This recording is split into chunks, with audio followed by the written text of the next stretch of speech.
What's going on? It's Coach Williams, and I'm back for another breakdown. So, today, in honor of the Super Bowl, we're going to break down a play from Cooper Kupp that ended up going viral on social media. So, what ended up happening was they were playing against the Jacksonville Jaguars.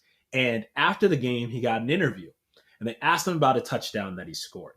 And rather than give just a really basic answer, he showed off his insane recall of the play, and he talked about it in speak that you would probably have in the film room rather than a fan-friendly response.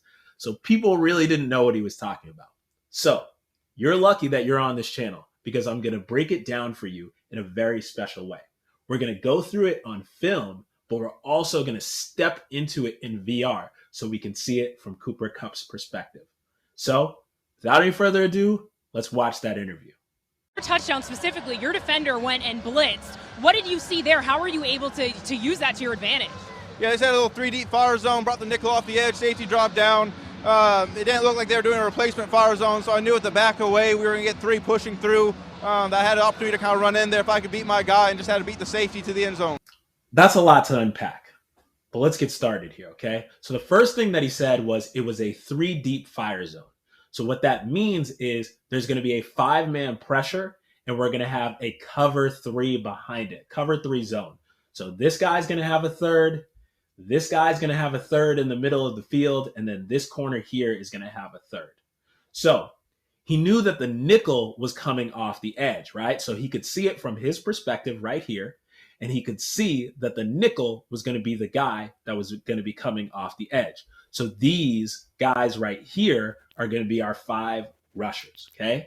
So with that being the case, he knew that this safety right here was the only one that was going to be able to drop down and cover him, and that it was not a replacement fire zone. So what a replacement fire zone would mean is that one of these 4 guys up here would drop back into coverage, right? So it would end up being a 4-man pressure instead of a 5, okay?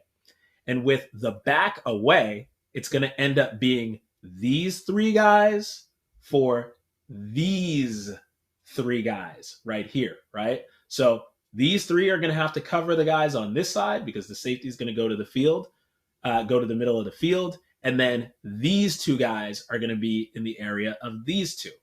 So he knew in that situation that these guys were going to have to push over to this side, which was going to leave a massive void in the middle of the field. And it was going to be a foot race between him and this safety. So let's watch the play, right? Nickel comes off the edge, so we got our 5-man pressure. We see both of these linebackers, their eyes are this way, right? They're looking at these guys over here. So that leaves a massive void in the middle of the field, and Cooper sees that, breaks inside. Stafford makes the throw, and it's a foot race to the end zone where they do not win. So very simple play, a lot of little details in there, but now you'll have an opportunity if you're at like a bar or something like that, or you're hanging out with your friends and you hear that there's a 3D fire zone, you'll be able to explain it to people and show off your football knowledge. So we're going to continue to break down some more plays in honor of the Super Bowl, and we're not done with Cooper Kupp yet. So you're going to have to come back for more breakdowns. So as always, it's Coach Williams, Ball Hawks, we fly. I'm out. Peace.